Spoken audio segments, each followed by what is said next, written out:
नमस्कार, आप देख रहे हैं खबरों की खबर। मैं हूं आपके साथ सुमित अवस्थी।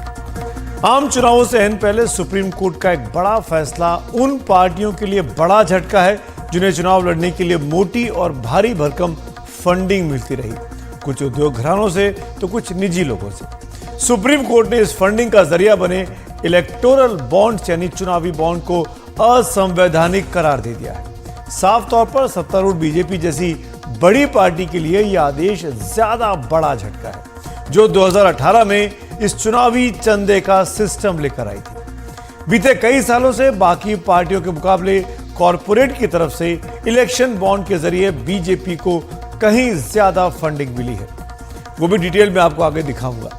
इलेक्टोरल बॉन्ड से जुड़े कानून के एक प्रावधान के मुताबिक तो चुनावी चंदा देने वालों का नाम सार्वजनिक किए जाने के खिलाफ इम्यूनिटी हासिल थी, यानी चुनावी चंदा देने वालों के नाम छुपाए जा सकते थे, जिससे पता ही नहीं चलता था कि राजनीतिक दलों को चंदा कौन सा व्यक्ति या कौन सी कंपनियां दे रही हैं। इसी बात का लगातार विरोध हो रहा था और इसी सिलसिले में सुप्रीम कोर्ट भी बीते काफी समय से कई याचिकाओं पर सुनवाई कर रहा था। सुप्रीम कोर्ट की 5 जजों की संविधान पीठ ने लंबी सुनवाई के बाद आज इस मामले में ऐतिहासिक फैसला सुनाया। सुप्रीम कोर्ट की बेंच में चीफ जस्टिस डीवाई चंद्रचूड़ के अलावा justice Sanjiv Khanna, justice B R Gavai, justice J B Pardiwala और जस्टिस मनोज मिश्र शामिल रहे।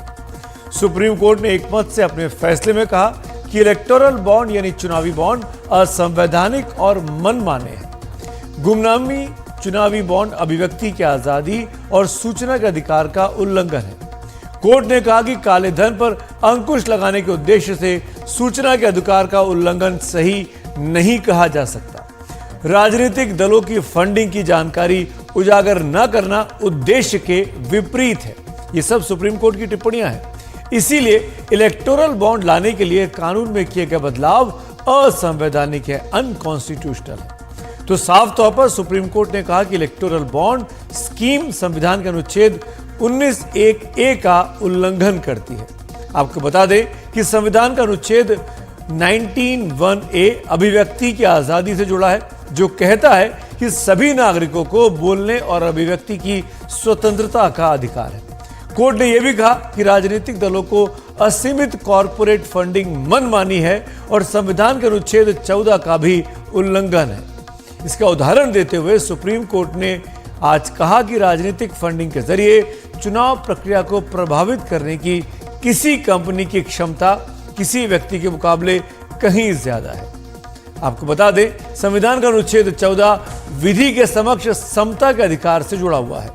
इसके मुताबिक राज्य का यह दायित्व है कि वो कानून के समक्ष किसी भी व्यक्ति की समानता या भारत के क्षेत्र के भीतर कानूनों के समान संरक्षण से इनकार न करे। सुप्रीम कोर्ट ने कहा एक कंपनी द्वारा राजनीतिक दलों को पैसे देने और दिए जाने की वजह के तौर पर प्रभाव कहीं ज्यादा होता है, जबकि व्यक्तियों द्वारा दिए गए पैसे के पीछे भाव किसी हद तक समर्थन या राजनीतिक सहयोग का होता है।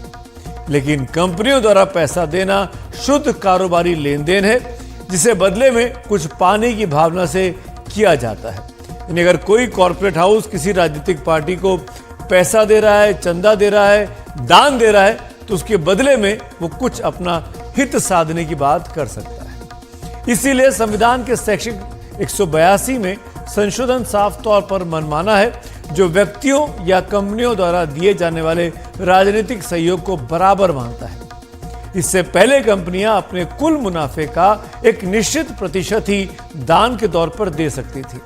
उस समय राजनीतिक दलों को पैसा देने वाली कंपनियों के बीच नुकसान और फायदा कमाने वाली कंपनियों के तौर पर अंतर एक कारण था।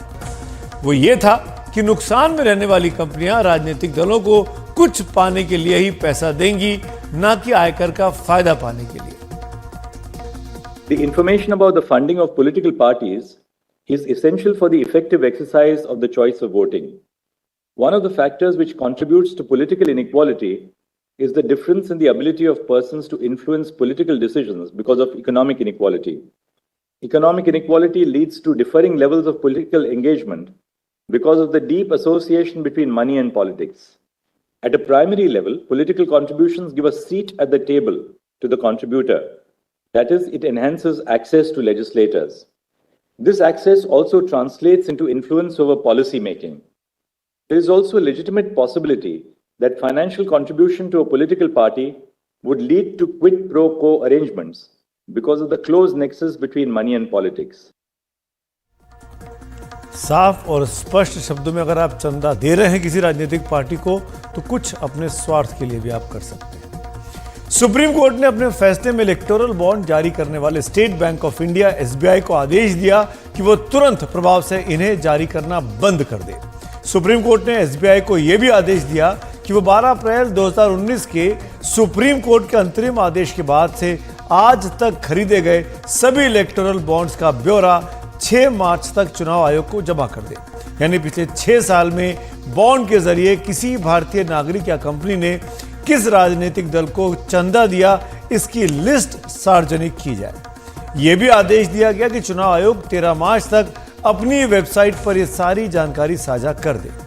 सुप्रीम कोर्ट ने सभी राजनीतिक दलों को भी आदेश दिया कि वो उन चुनावी बॉन्ड को रिफंड करें जो 15 दिन की वैलिडिटी के अंदर हैं और जिन्हें अभी तक भुनाया नहीं गया है।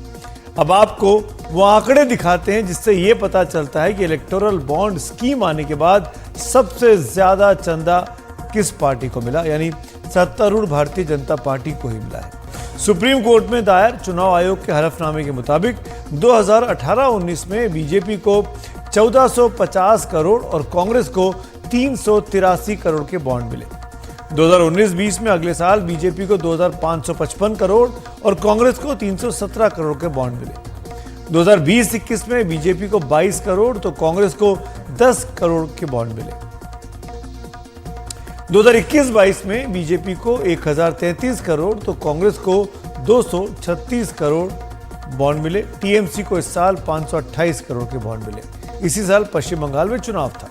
2022-23 में बीजेपी को 1294 करोड़ रुपए मिले तो कांग्रेस को 171 करोड़ रुपए का चंदा मिला। टीएमसी का आंकड़ा 325 करोड़ पर था। इसी साल बीजू जनता दल को 152 करोड़, डीएमके को 185 करोड़, वाईएसआरसी को 52 करोड़ और आम आदमी पार्टी को 45 करोड़ रुपए का चुनावी चंदा मिला। साफ है 2018 के बाद अगले 5 सालों में बिके चुनावी बॉन्ड में बीजेपी को करीब 60% बॉन्ड मिले हैं। यानी अगर 100 रुपए कंपनियों ने खर्च किए तो 100 में से 60 रुपए सिर्फ बीजेपी के पास गए और बाकी 40 रुपए में तमाम दूसरी पार्टियां आती हैं। अभी तक कोई भी भारतीय नागरिक या परिवार और भारत में रजिस्टर्ड कंपनी या संस्थान एसबीआई से 1000 रुपए से लेकर 1 करोड़ रुपए तक के चुनावी बॉन्ड खरीदकर किसी भी राजनीतिक दल को चंदा दे सकता था। चुनावी बॉन्ड खरीदने वालों को बैंक को अपना आधार और अकाउंट डिटेल बताना होता था। खरीदने वाले को टैक्स में छूट मिलती थी। ये बॉन्ड 4 साल में एक बार जारी किए जाते हैं। इस स्कीम के तहत चुनावी बॉन्ड खरीदने वाले की पहचान गोपनीय रखने का प्रावधान था और स्टेट बैंक ऑफ इंडिया किसी भी संस्था के साथ ये जानकारी साझा नहीं कर सकती थी। यही इम्यूनिटी मिली हुई थी इस कानून के तहत। सुप्रीम कोर्ट ने इसे सूचना के अधिकार और अभिव्यक्ति के मौलिक अधिकार का उल्लंघन करार दिया। आज कोर्ट ने जो फैसला दिया है उसमें पहली बात तो इलेक्टोरल बॉन्ड रद्द कर दिया है। दूसरा, सरकार ने ये कहा है कि इसको पारदर्शी होना चाहिए जिससे एक गरीब व्यक्ति को या एक स्टूडेंट को भी इसका लाभ मिल सके। ये कोर्ट का कंसर्न था और मुझे लगता है ये एक इम्पोर्टेंट नोट है जो कोर्ट ने हमारे इस मुद्दे को समझा और ये फैसला जारी किया। दूसरा, 3 हफ्ते का समय दिया है इलेक्शन कमीशन को कि ये सारी चीजें आप जो है क्लियर करें और इसको लागू करवाएं और प्रीवियस जो बॉन्ड हुए हैं उनमें किस किस ने डोनेशन दिया है अगर हो सके तो उसकी एक सूची जारी करें और वो सार्वजनिक करें। दूसरा, जो बॉन्ड क्लियर नहीं हुए हैं उन्हें रद्द किया जाए। पहले तो आपने प्रीवियस जिनसे लिया है अगर उनके नाम डिस्क्लोज होते हैं तो निश्चित रूप से आप उनके लिए भी अकाउंटेबल है, प्लस फ्यूचर में भी आपको कुछ मिलने वाले से रहा तो इस तरीके से तो इनका सारा सिस्टम गड़बड़ हो जाएगा और अगर ये अपने आप में गलत है तो निश्चित रूप से इसका विरोध करेंगे। जया ठाकुर ने इस बातचीत में यह भी कहा था कि हो सकता है कि सरकार अपना इस सुप्रीम कोर्ट के इस आदेश को बदलने के लिए या तो कोई अध्यादेश ले आए या फिर इसके खिलाफ एक और नई पिटीशन सुप्रीम कोर्ट में दायर कर दे ताकि चुनावी वक्त में इस झटके को कम किया जा सके। लेकिन चीफ जस्टिस डीवाई चंद्रचूड़ के लिए यह फैसला लिखना, जिसको ऐतिहासिक कहा जा रहा है, कोई आसान काम नहीं था। क्या तैयारी हुई, उसको बाद जानकारी दे रहे हैं मेरे सहयोगी आशीष भार्गव कि सुप्रीम कोर्ट ने इस फैसले तक पहुंचने के पीछे कितनी मेहनत की गई। इलेक्टोरल बॉन्ड पर सुप्रीम कोर्ट का बड़ा फैसला आया है, लेकिन इस फैसले के पीछे 3 महीने की कड़ी मशक्कत है। सूत्रों के अनुसार जब 2 नवंबर 2023 को ये फैसला सुरक्षित रखा गया, तभी सुप्रीम कोर्ट ने तय किया था कि इस मामले में लोकसभा चुनाव से पहले जल्द से जल्द फैसला आना चाहिए, और इसके बाद फैसला लिखने की कवायद शुरू हुई। सीजेआई डीवाई चंद्रचूड़ ने अपने लिए, justice BR Gavai, justice JB Pardiwala और जस्टिस मनोज मिश्रा के लिए फैसला लिखना शुरू किया। इधर जस्टिस संजीव खन्ना अपना फैसला लिख रहे थे। हालांकि सबकी सहमति की राय थी, और रजिस्ट्री के सूत्रों ने बताया कि किस तरीके से कड़ी मशक्कत इस मामले में हुई। करीब 3 महीने तक सीजीआई ने यह फैसला लिखा। 232 में से 158 पेज सीजीआई ने लिखे। सुबह 3:30 बजे वो उठकर फैसला लिखना शुरू करते थे। हालांकि वो जल्दी उठते हैं, 3:30 बजे से वो फैसला लिखते थे, क्योंकि उनके पास दिन भर में समय नहीं होता था। न्यायिक कामकाज के साथ साथ सीजीआई को प्रशासनिक जो काम था वो भी करना होता था। तो 3 महीने लगातार ये फैसला लिखा गया। सूत्रों ने ये भी बताया है कि गुरुवार सुबह तक फैसला सुनाने से कुछ घंटे पहले तक भी वो अपने फैसले का जो है ड्राफ्ट तैयार करके उसको फाइनल रूप दे रहे थे। तो एक बड़ा फैसला सुप्रीम कोर्ट से आया है। नई दिल्ली से आशीष भार्गव, NDTV इंडिया। चुनावी बॉन्ड पर सुप्रीम कोर्ट के फैसले का विपक्षी दलों ने दिल खोलकर स्वागत किया, जबकि बीजेपी का मानना है कि ये एक पारदर्शी व्यवस्था बनाने के लिए इस स्कीम को लाया गया था। 95% इलेक्टोरल बॉन्ड्स का लाभ भारतीय जनता पार्टी को मिला है। हम ये मांग करते हैं कि SBI तुरंत ये सारी जानकारी सार्वजनिक पटल पर रखे, उसको पब्लिक करे कि किस कंपनी ने किस पार्टी को कितना पैसा दिया है। हमें एक भय और है, हमारा भय यह है कि शायद यह सरकार ऑर्डिनेंस के रास्ते पे जाकर इस सुप्रीम कोर्ट के स्वागत योग्य फैसले के विरुद्ध कोई काम न करे। मैं समझता हूं कि एक बहुत ही ऐतिहासिक फैसला है। आपको याद होगा कि जब ये संशोधन लाया गया था, रिप्रेजेंटेशन ऑफ पीपल एक्ट में संशोधन लाया गया था, और इनकम टैक्स एक्ट में संशोधन लाया गया था, कंपनीज एक्ट में संशोधन लाया गया था। इस नज़रिए से लाया गया था कि इसके द्वारा जो बड़े बड़े उद्योगपति हैं वो निश्चित रूप से पैसा भाजपा को देंगे, क्योंकि भाजपा की सरकार थी। तो ये मेरे दोस्त लेट अरुण जेटली जी का ब्रेन चाइल्ड था, और इसका नाम रखा था electoral bond scheme. This decision was undertaken for a very laudable objective, to bring in transparency in electoral funding. चुनाव में पारदर्शिता हो फंडिंग में, इसके लिए लाया गया था। और जो लेवल प्लेइंग फील्ड की बात करते हैं, उनके बारे में मुझे एक ही बात कहनी है। जहां तक कांग्रेस की टिप्पणी मैंने सुना नहीं है, अगर उन्होंने कहा है कि घूस लेके दिया गया है, अगर ये कहा है तो जिनका पूरा संस्कार घूस पर है, वो अगर ये आरोप लगाते हैं तो बड़ा हास्यास्पद लगता है। Those whose DNA is based upon corruption and bribery, please don't make those allegations against the BJP. चुनावों में काले धन के इस्तेमाल पर अंकुश लगाने के मकसद से 2017 में केंद्र सरकार फाइनेंस बिल में चुनावी बॉन्ड की स्कीम लेकर आई थी, और 2 जनवरी 2018 को इसे नोटिफाई कर दिया गया था। इस बीच इस स्कीम को कई याचिकाओं के जरिए चुनौती दी गई। NGO association for democratic reforms इसमें सबसे प्रमुख रही। ADF के तहत सह संस्थापक जगदीप छोकर इस वक्त मेरे साथ जुड़ रहे हैं। छोकर साहब, पहला सवाल मेरा आप ही से है। चुनावी बॉन्ड स्कीम को खारिज करने से जुड़े सुप्रीम कोर्ट के फैसले पर जब आपने आज सुबह सुना, तो पहला रिएक्शन, पहला मन में भाव क्या आया आपके? सुप्रीम कोर्ट का फैसला बहुत अच्छा है।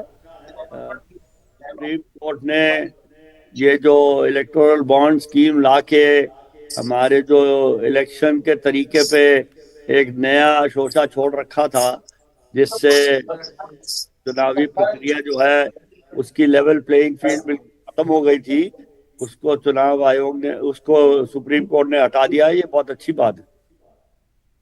हालांकि पारदर्शिता की बात बीजेपी कह रही है कि हम पारदर्शिता के हिसाब से इसको लेकर आए थे। चुनाव पूरे फैसले में संविधान पीठ ने खुद कहा कि इसमें पारदर्शिता की बहुत कमी थी। मेरा सवाल आपसे ये है चोखड़ साहब कि राजनीतिक दलों को चंदे के तौर पर और क्या विकल्प हो सकता है, कैसे ये सिस्टम पारदर्शी बने और काले धन का इस्तेमाल ना हो पाए? बड़ा आसान विकल्प है, ये मैं बहुत दिनों से कह रहा हूं, कोई सुनता नहीं है कि जब डीमोनेटाइजेशन हुआ था तो ये कहा गया था कि आप सारी चीजें पेटीएम से पे करो। यानी कि अगर आपको सब्जी वाले को देने हैं पैसे, रिक्शे वाले को देने हैं तो पेटीएम से दो। तो और देश को डिजिटल इकोनॉमी बनाने की तरफ कदम बढ़ाया जा रहा था। तो अगर हम रिक्शे वाले और सब्जी वाले को पैसा डिजिटल तरीके से दे सकते हैं तो राजनीतिक दलों को क्यों नहीं दे सकते? राजनीतिक दलों को 2000 रुपए कैश लेने का एक बहाना क्यों चाहिए? हम उनको 2000 रुपए, हम उनको 199 रुपए वो अपने पेटीएम या जो भी यूपीआई के थ्रू रू पे से या भीम पे से हम दे देंगे, वो ले लें। तो अगर राजनीतिक दलों का सारा चंदा डिजिटली दिया जाए तो सारी प्रॉब्लम खत्म हो जाएगी। उसमें ट्रांसपेरेंसी भी है और उसमें कोई दिक्कत भी नहीं है किसी को। अगर साफ सुथरा सिस्टम बनाना तो बड़े आसान और बड़ा सुलभ सा रास्ता बताया चोखड़ साहब ने, जो कि इलेक्शन रिफॉर्म्स पर ही काम करते हैं कि डिजिटल ट्रांजैक्शन होना चाहिए। जब हम और आप कोई भी चीज़ खरीदते हैं तो डिजिटली पैसा दे सकते हैं, तो राजनीतिक पार्टियों को चंदा क्यों नहीं डिजिटली मिल सकता है? मेरे साथ इस वक्त एक और मेहमान, वरिष्ठ वकील कांग्रेस के नेता विवेक तनखा साहब जुड़ रहे हैं। तनखा साहब, सुप्रीम कोर्ट ने इस स्कीम को तो खारिज कर दिया पूरी तरीके से, क्या रिएक्शन है आपका? देखिए, ये तो 6 साल पहले हो जाना चाहिए था, but better late than never. जब ये स्कीम आई थी 2019 में, it was such an obnoxious scheme, क्योंकि आप डोनर्स के नाम को छुपाना क्यों चाहते हो? अरे यार, सबसे पहले तो ट्रांसपेरेंसी की ही इशू है। जब तक प्रजातंत्र में ट्रांसपेरेंसी नहीं रहेगी तो मतलब क्या इस प्रजातंत्र का?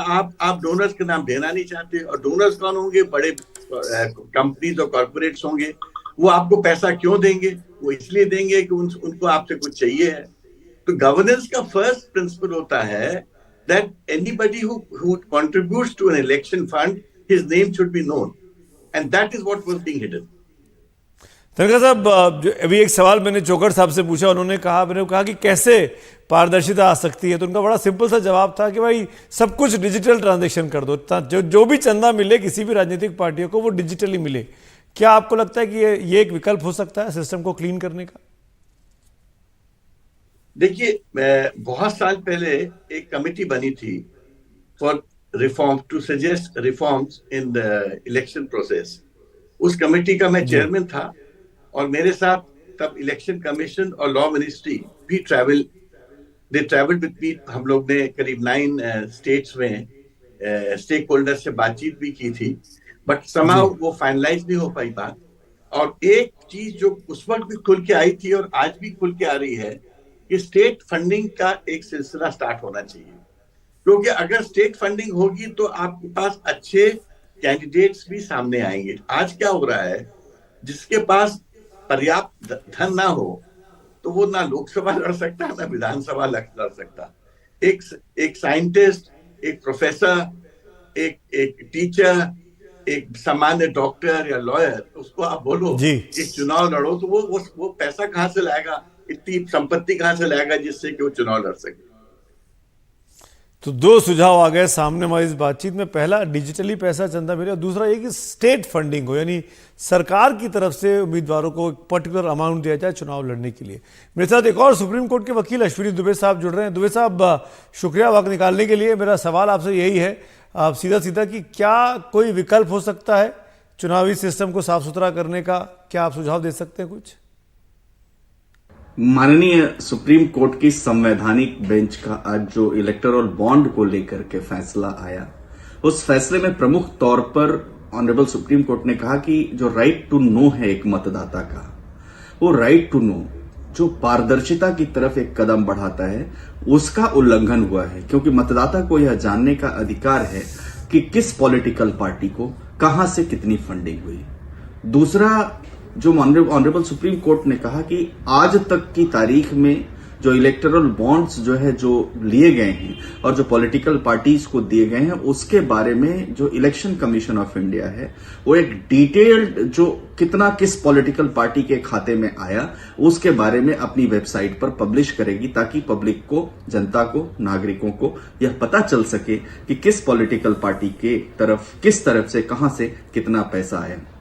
तीसरा, जब इस देश में राइट टू इंफॉर्मेशन एक राइट है, फंडामेंटल राइट है जानने का, ऐसी परिस्थिति में राइट टू प्राइवेसी का जो उदाहरण देकर के अगर कोई पॉलिटिकल पार्टी अपने चंदे के बारे में, दानदाता के बारे में नहीं बताती है, तो ये जो है, ये जो सेंट्रल लेजिस्लेशन है उसका भी वायलेशन है और संविधान में प्रदत्त जो जनता को अधिकार हैं किसी भी राजनीतिक पार्टी के लेखा जोखा जानने के बारे में, उसका उल्लंघन है। उसके अलावा जो 29A जो लोक जनप्रतिनिधित्व अधिनियम 1951 है, उसके तहत कोई भी जो पॉलिटिकल पार्टी रजिस्टर होती है उसका प्रथम और सार्वभौमिक जो उद्देश्य होता है वो होता है नागरिकों को लेकर के, और नागरिक को ही अगर ये पता नहीं चलेगा तो ये समझते तो वो जो है उसके जो जानने का अधिकार है उसका, और इसलिए आर्टिकल 19(1)A का उदाहरण देते हुए ऑनरेबल सुप्रीम कोर्ट ने साफ तौर पर 2 जनवरी 2018 को जो फाइनेंस बिल के माध्यम से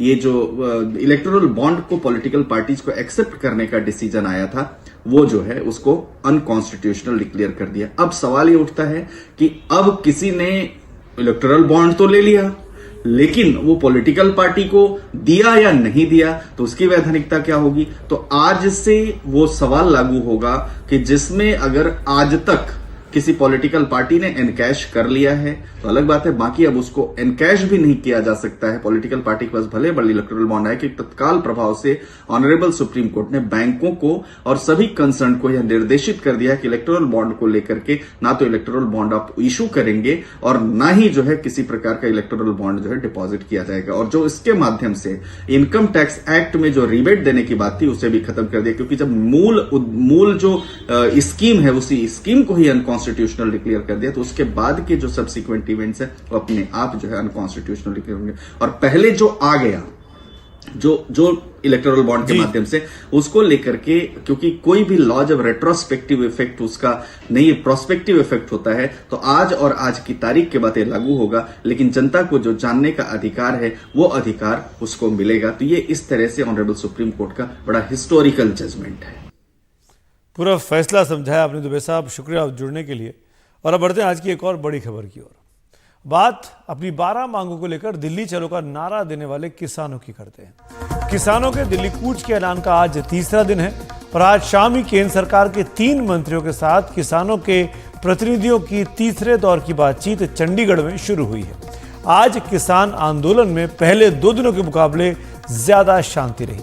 खासतौर पर पंजाब हरियाणा के शंभू बॉर्डर पर आज किसानों और उन्हें बैरिकेड लगाकर रोकने वाले हरियाणा पुलिस के जवानों के बीच कुछ भी खास खींचतान नहीं दिखाई दी। लेकिन आज एक्शन पंजाब के कई अन्य इलाकों में दिखा, जहां पंजाब के सबसे बड़े किसान संगठन भारतीय किसान यूनियन उग्रहा के किसानों ने रेल रोको आंदोलन चलाया। इसके तहत ये किसान राजपुरा, बठिंडा समेत कई जगह रेलवे ट्रैक पर बैठ गए। इस कारण इन रेल मार्गों से गुजरने वाली कई गाड़ियों के रास्ते या तो बदलने पड़े या फिर वो देरी से चल रही हैं। भारतीय किसान यूनियन उग्रहा ने यह फैसला शंभू बॉर्डर पर 2 दिन पहले किसानों पर बल प्रयोग और आंसू गैस छोड़ने के विरोध में किया था। इस बीच पंजाब और हरियाणा के बीच शंभू बॉर्डर पर बैठे किसानों के समर्थन में किसानों के सबसे बड़े संगठन संयुक्त किसान मोर्चा ने पूरे पंजाब में कुछ घंटों के लिए टोल प्लाजा आज फ्री कर दिए। इस दौरान वहां से गुजर रहे वाहन बिना टोल दिए मुफ्त में यात्रा करते दिखाई दिए। संयुक्त किसान मोर्चा इस बार के आंदोलन में शामिल नहीं है, लेकिन आंदोलन के समर्थन में कल उससे जुड़े सभी संगठनों और केंद्रीय मजदूर यूनियनों ने ग्रामीण भारत बंद का ऐलान किया है। इसके तहत सुबह 6 बजे से शाम 4 बजे तक ग्रामीण भारत बंद और दोपहर 12 बजे से शाम 4 बजे तक देश के बड़े मार्गों पर चक्का जाम करने की योजना है। इस बीच किसानों को मनाने के लिए 3 केंद्रीय मंत्री चंडीगढ़ में हैं। केंद्र सरकार के 3 मंत्रियों अर्जुन मुंडा, पीयूष गोयल और नित्यानंद राय की किसानों के प्रतिनिधियों के साथ बातचीत इस वक्त चल रही है। इस समय चंडीगढ़ में Mahatma Gandhi institute of public administration में दोनों ही पक्ष एक दूसरे को समझने और समझाने में लगे। बातचीत में इस बार पंजाब के मुख्यमंत्री भगवंत मान भी शामिल हैं। पहले उनकी जगह पंजाब के वित्त मंत्री हरपाल चीमा को बैठक में शामिल होना था। किसानों और सरकार के बीच अभी तक 2 दौर की बातचीत नाकाम रही है। किसानों का कहना है कि 2020-21 में साल भर चले किसान आंदोलन को खत्म किए जाने के दौरान सरकार ने जो वायदे किए थे उन पर अमल नहीं किया है। तब सरकार ने कृषि सुधार से जुड़े 3 कृषि कानूनों को वापस ले लिया था और कानूनों पर नए सिरे से विचार के लिए कमेटी बनाई थी। लेकिन 2 साल तक जब कुछ नहीं हुआ तो अब फिर करीब 250 किसान और मजदूर यूनियन सरकार पर दबाव बनाने के लिए सड़कों पर उतरे हैं। हालांकि 2 साल पुराना आंदोलन इससे कहीं ज्यादा बड़ा था। बहरहाल सरकार के सामने किसानों ने जो 12 मांगे रखी हैं उन्हें भी समझना आपके लिए जरूरी है। किसानों की सबसे प्रमुख मांग है कि सभी फसलों का न्यूनतम समर्थन मूल्य यानी मिनिमम सपोर्ट प्राइस MSP की गारंटी का कानून बनना चाहिए। फसलों के न्यूनतम समर्थन मूल्य को स्वामीनाथन कमेटी की रिपोर्ट के आधार पर तय किया जाना चाहिए। किसानों और खेतिहर मजदूरों के कर्ज पूरी तरीके से माफ किए जाने चाहिए। 2013 के भूमि अधिग्रहण कानून को लागू किया जाना चाहिए, जिसमें अधिग्रहण से पहले किसानों से लिखित मंजूरी लेने और कलेक्टर के रेट से 4 गुना ज्यादा मुआवजे का प्रावधान है। अक्टूबर 2022 के लखीमपुर खीरी कांड के आरोपियों को सजा दिलाई जाए, ये भी किसानों की एक मांग है। भारत विश्व व्यापार संगठन WTO से अपना नाम वापस ले ले और सभी व्यापार समझौतों को रद्द किया जाए। किसानों और खेतिहर मजदूरों को पेंशन दी जाए। 2020-21 के कृषि आंदोलन में मारे गए किसानों के परिवारों को मुआवजा दिया जाए। उनके परिवार के एक सदस्य को नौकरी भी दी जाए। बिजली संशोधन बिल 2020 को रद्द किया जाए। मनरेगा योजना के तहत 100 के बजाय 200 दिन रोजगार दिया जाए, जिसमें दैनिक मजदूरी 700 रुपए की जाए और मनरेगा स्कीम को खेती से जोड़ा जाए। नकली बीज, नकली कीटनाशक, नकली खाद बनाने वालों की कंपनियों पर सख्त से सख्त कार्रवाई की जाए। बीजों की गुणवत्ता सुधारी जाए। मिर्च और हल्दी जैसे मसलों के उत्पादन को बढ़ावा देने के लिए राष्ट्रीय आयोग बनने चाहिए।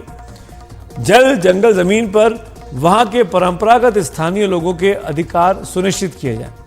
सरकार किसानों की मांग पर खुले दिल से विचार करने की बात कह रही है, लेकिन अभी तक कोई रास्ता नहीं निकला है। जैसा कि हमने बताया, 2021 में 3 नए कृषि कानूनों को वापस लेने के दौरान सरकार ने एक न्यूनतम समर्थन मूल्य यानी MSP की मौजूदा व्यवस्था को कारगर और पारदर्शी बनाने के लिए एक कमेटी बनाने का ऐलान किया था। 18 जुलाई 2022 को कृषि सचिव संजय अग्रवाल की अध्यक्षता में 26 सदस्यों की एक उच्च स्तरीय कमेटी का गठन किया गया। लेकिन MSP को कैसे कारगर और पारदर्शी बनाया जाए, इस पर अभी तक मतभेद हैं दोनों पक्षों में। लिहाजा कमेटी की रिपोर्ट अभी तक तैयार नहीं हो पाई है। समिति से प्राकृतिक खेती को प्रोत्साहित करने और क्रॉप पैटर्न को बदलाव पर भी सुझाव देने को कहा गया था। इस पूरे मसले पर अब तक क्या हुआ है और क्या नहीं, इसके लिए देखिए ये रिपोर्ट।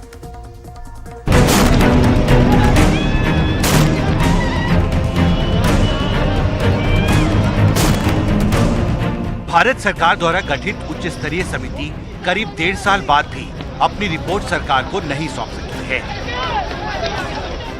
बजट सत्र के दौरान 2 फरवरी को इस मुद्दे पर BRS सांसद बी लिंगैया के एक सवाल के जवाब में कृषि मंत्री अर्जुन मुंडा ने राज्यसभा में कहा कि समिति की बैठकें उसे सौंपे गए विषय वस्तुओं पर विचार विमर्श करने के लिए नियमित आधार पर आयोजित की जा रही हैं। अब तक समिति की 6 मुख्य बैठकें और उसके उप समूहों की 31 बैठकें या कार्यशालाएं आयोजित की जा चुकी हैं। सूत्रों के मुताबिक पिछले 18 महीने में 37 दौर की बैठकों के बाद भी हाई लेवल कमेटी के सदस्यों में इस बात पर सहमति नहीं बन सकी कि मौजूदा मिनिमम सपोर्ट प्राइस व्यवस्था को कैसे और कारगर बनाया जाए, किसानों को फसलों की विविधीकरण के लिए कैसे प्रोत्साहित किया जाए और देश में प्राकृतिक खेती को कैसे प्रमोट किया जाए। इन महत्वपूर्ण मुद्दों पर आपसी मतभेद की वजह से ही 18 महीने बाद भी हाई लेवल कमेटी सरकार को अपनी रिपोर्ट नहीं सौंप सकी है। तीनों नए कृषि कानूनों के खिलाफ 2020-2021 के दौरान किसान आंदोलन की अगुवाई करने वाले संयुक्त किसान मोर्चा ने इस समिति के गठन के फौरन बाद ही इसे खारिज करते हुए इसमें भाग लेने से इनकार कर दिया था। मिनिमम सपोर्ट प्राइस यानी कि जो न्यूनतम समर्थन मूल्य है किस प्रकार से ट्रांसपेरेंट और इफेक्टिव हो, तो 30 से भी ज़्यादा बैठकें हुई, परंतु कहीं से लीगल गारंटी की बात जो आज उठ रही है, तो ये आए क्यों नहीं थे हम लोगों के साथ में। मूलभूत इंफ्रास्ट्रक्चर की आवश्यकता है जिससे कि बिहार और उत्तर प्रदेश और बाकी के वैसे राज्य जो आज़ादी के इतने वर्षों के बाद अभी भी वो एमएसपी का फ़ायदा नहीं ले पा रहे हैं, उनको भी फ़ायदा मिले, ना कि सिर्फ इस फूड सिक्योरिटी के नाम पे सिर्फ पंजाब और हरियाणा के सारे किसानों का ही एक रिप्रेजेंटेशन हो। दिल्ली किसानों की है, किसान और मजदूरों की दिल्ली है, वो यहाँ आए, यहाँ उनका स्वागत है। इस हाई लेवल कमेटी के सदस्य गुनी प्रकाश ने एनडीटीवी को बताया कि मौजूदा एमएसपी को ज्यादा असरदार और पारदर्शी कैसे बनाया जाए, इस पर सदस्यों में मतभेद हैं। कुछ सदस्य मंडी व्यवस्था को बनाए रखने के हक में हैं, जबकि कुछ का मानना है कि किसानों को मंडियों के बाहर उपज बेचने की अनुमति दी जानी चाहिए। फसल विविधीकरण के मुद्दे पर भी समिति में एक राय नहीं है।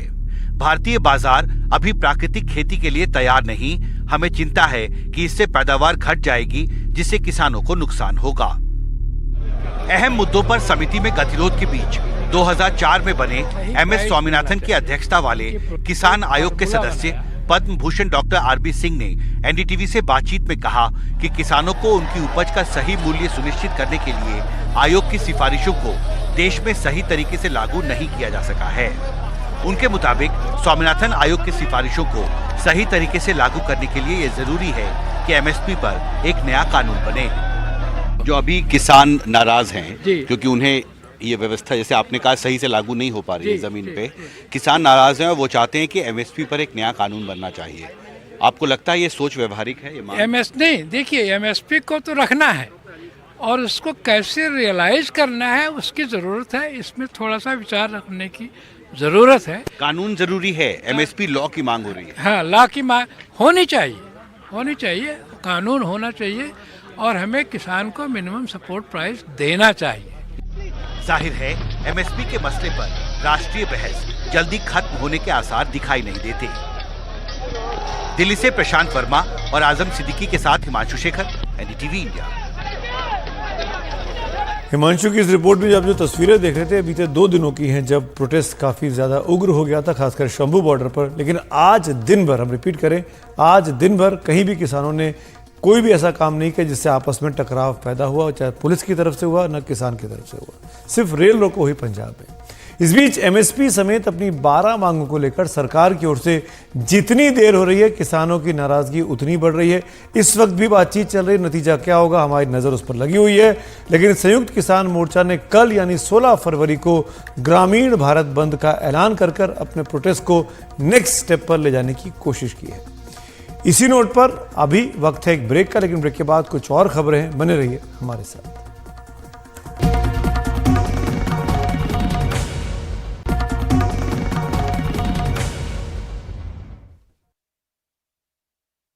क्या दुनिया का तीसरा सबसे बड़ा लोकतंत्र इंडोनेशिया फिर तानाशाही की ओर बढ़ रहा है? इंडोनेशिया में नए राष्ट्रपति बनने जा रहे प्रोबोवो सुबियांतो के रुख से तो यही लगता है। सुबियांतो इंडोनेशिया के पूर्व तानाशाह सुहार्तो के दामाद हैं और सुबियांतो के बयानों से इंडोनेशिया की जनता ही नहीं बल्कि दुनिया के अन्य देशों को भी अब डर है कि वो कहीं अपने ससुर सुहार्तो के नक्शे कदम पर ना चल पड़े। हमारे senior editor foreign affairs Uma Shankar Singh की ये रिपोर्ट देखिए। इंडोनेशिया में हुए राष्ट्रपति चुनाव के बाद प्रबोवो सुबियांतो ने अपनी जीत का दावा किया है। जकार्ता के स्टेडियम में अपना विजयी भाषण देते हुए सुबियांतो ने ऐसी बातें की जिससे उनकी कठोर नीतियों पर चलने का अंदेशा मिलता है। 72 साल के सुबियांतो पूर्व आर्मी जनरल हैं और इंडोनेशिया के रक्षा मंत्री हैं। वोटों की गिनती पूरी होने से पहले ही उनको 60% वोट मिल गया, जिससे चुनाव के रन ऑफ दौर में जाने की संभावना जो है वो खत्म हो गई और ये तय हो गया कि सुबियांतो ही अगले राष्ट्रपति होंगे। उनके साथ जिब्रान राका उपराष्ट्रपति होंगे, जो मौजूदा राष्ट्रपति जोको विडोडो के बड़े बेटे हैं। इन दोनों की जीत के साथ इंडोनेशिया में तानाशाही का दौर लौटने की आशंका जताई जा रही है। दरअसल सुबियांतो का इतिहास जो है वो इंडोनेशिया के तानाशाह सुहार्तो से जुड़ा हुआ है। सुहार्तो ने बतौर तानाशाह 32 साल तक इंडोनेशिया पर राज किया। सुहार्तो ने इतना लंबा राज इसलिए किया क्योंकि उन्होंने चुनाव में जमकर धांधली की। सुहार्तो ने शुरुआती तौर पर डच कॉलोनियल आर्मी को ज्वाइन किया, फिर उसके बाद जापान प्रायोजित होम डिफेंस कोर में शामिल हुए। 1950 में जब इंडोनेशिया रिपब्लिक बना तो सेंट्रल जावा में बटालियन कमांडर से इन्होंने शुरुआत की और उसके बाद 1966 आते आते आर्मी चीफ बन गए। इस बीच 30 सितंबर 1965 को इंडोनेशिया की सेना के कुछ असंतुष्ट वामपंथी अधिकारियों ने इंडोनेशियन कम्युनिस्ट पार्टी के साथ मिलकर जकार्ता की सत्ता पर काबिज होने की कोशिश की। इस दौरान सेना के 7 में से 6 सबसे बड़े अधिकारी जो हैं वो मार दिए गए। सुहार्तो अकेले सबसे बड़े अधिकारी थे जो जिंदा बच गए। सुहार्तो ने इस तख्ता पलट की कोशिश को कुछ दिनों में नाकाम कर दिया, लेकिन फिर तख्ता पलट की साजिश के पीछे सुहार्तो का ही दिमाग माना गया, शक उन पर जताया गया और इसके बाद जब ये मामला खुला तो इसके बाद सुहार्तो ने कई साम्यवादी और वामपंथी नेताओं को रास्ते से हटाना शुरू कर दिया। देश भर में नरसंहार का एक दौर हुआ जिसमें हजारों लोगों की जान गई। सुहार्तो जो है वो लगातार सीढ़ियां चढ़ते गए और सेना प्रमुख बन गए और 12 मार्च 1966 को इंडोनेशिया की सत्ता पर उन्होंने पूरी तरह से कब्जा कर लिया। इंडोनेशियन कम्युनिस्ट पार्टी पर पाबंदी लगा दी और खुद ही राजनीतिक और तमाम जो आर्थिक फैसले हैं वो लेने लगे, उसकी जो नीतियां हैं वो तय करने लगे। 1968 में उन्होंने खुद को 5 साल के लिए इंडोनेशिया का चुना हुआ राष्ट्रपति घोषित कर दिया और उसके बाद 30 साल तक राष्ट्रपति बने रहे और क्योंकि वो बार बार चुनाव को रिग करते रहे, धांधली करते रहे और इंडोनेशिया जो है इस बीच आर्थिक बदहाली का शिकार होता गया और इसी के चलते 1998 में लोकतंत्र की लड़ाई ने जोर पकड़ा और सुहार्तो को सत्ता से बेदखल होना पड़ा। सुहार्तो जब ये सब कर रहे थे तो सुबियांतो उनके कार्यकाल में सैन्य कमांडर थे और सुबियांतो की जो शादी है वो सुहार्तो की बेटी से हुई है। इंडोनेशिया में जब लोकतंत्र के लिए लड़ाई लड़ी जा रही थी तो सुहार्तो के राजनीतिक विरोधियों और लोकतंत्र की लड़ाई लड़ने वालों को सुबियांतो की यूनिट ने पकड़ा, यातनाएं दी और मारा और ये काफी विवादास्पद जो है पास्ट जो है वो रहा है सुबियांतो का। अब सुबियांतो जो है राष्ट्रपति चुनाव जीत गए हैं। इतना ही नहीं, उनके साथ उपराष्ट्रपति बनने जा रहे जिब्रान राका, वो मौजूदा राष्ट्रपति जोकोवी के बेटे हैं। बेटे को उपराष्ट्रपति बनाने के लिए जोकोवी ने सुबियांतो के राष्ट्रपति उम्मीदवारी को पूरा समर्थन दिया, जमकर प्रचार किया और पूरी ताकत झोंक दी उनके पीछे। जोकोवी जो कि खुद 2014 में पहली बार राष्ट्रपति बने और 2019 में दूसरी बार बने। इंडोनेशिया के संविधान के मुताबिक तीसरी बार राष्ट्रपति नहीं बन सकते, लेकिन जोकोवी ने 2021 में संविधान को बदलने की कोशिश की ताकि वो भी लंबे समय तक राष्ट्रपति रह सके, यानी कि तानाशाही के जो गुण है वो उनमें भी आने लगे थे, लेकिन वो इसमें कामयाब नहीं हुए, संविधान बदलने में कामयाब नहीं हुए। अब ये माना जा रहा है कि अपने बड़े बेटे जिब्रान को उपराष्ट्रपति बनाकर वे सत्ता पर अपनी पकड़ बनाए रखना चाहते हैं। सुबियांतो की तानाशाही के पृष्ठभूमि और राष्ट्रपति जोकोवी की जो राजनीतिक महत्वाकांक्षा है, इन दोनों को एक मिले जुले तौर पर इंडोनेशिया के लोकतंत्र पर काले साए की तरह देखा जा रहा है। तो ये कुल मिलाकर देखना होगा कि क्या वाकई में तानाशाही की राह पे इंडोनेशिया जाता है या बच जाता है। तो खबरों की खबर में आज फिलहाल के लिए इतना ही। शुभ रात्रि।